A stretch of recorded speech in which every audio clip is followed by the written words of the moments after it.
Et dans le chapitre Distinction, le mérite des hommes et femmes fonctionnaires ivoiriens reconnus ce week-end.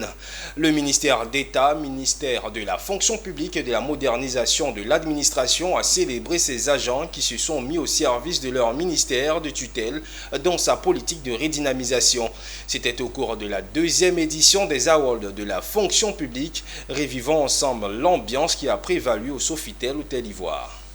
De la deuxième place du podium en 2022, il est désigné meilleur directeur des ressources humaines de la fonction publique. Thio Nielara est le visage de la persévérance au sein du ministère de l'Emploi et de la Protection sociale. Il remporte l'Award d'or à la deuxième édition des Awards de la fonction publique. Donc c'est une satisfaction, une fierté, de joie, mais en même temps, c'est un défi pour nous. Parce que quand vous recevez une distinction, quand vous recevez une décoration, ça vous amène à travailler davantage. Depuis 2021, le ministère de la fonction publique et de la modernisation de l'administration s'est inscrit dans une dynamique de repositionnement du fonctionnaire. Anne-Désirée Ouloto a exprimé sa fierté et sa reconnaissance aux acteurs pour le dévouement à la réalisation de la vision commune.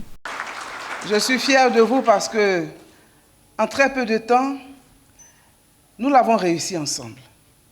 Nous avons réussi à repositionner le fonctionnaire.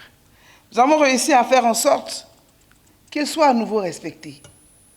Nous avons réussi à faire en sorte que des jeunes aujourd'hui qui viennent à la fonction publique sont conscients qu'on ne paie pas pour entrer à la fonction publique. Une cérémonie empruntée d'une ambiance conviviale, organisée des mains de maître par le directeur de la fonction publique, salué par les récipiendaires et les partenaires. Un véritable sentiment de fierté. Il faut dire que c'était une belle organisation, une organisation parfaite, à l'image de Madame la ministre d'État.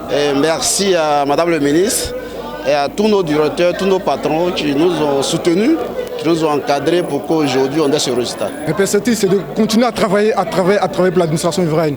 Parce que je le dis toujours aux gens, il faut travailler tant que Dieu vous donne la santé et la force.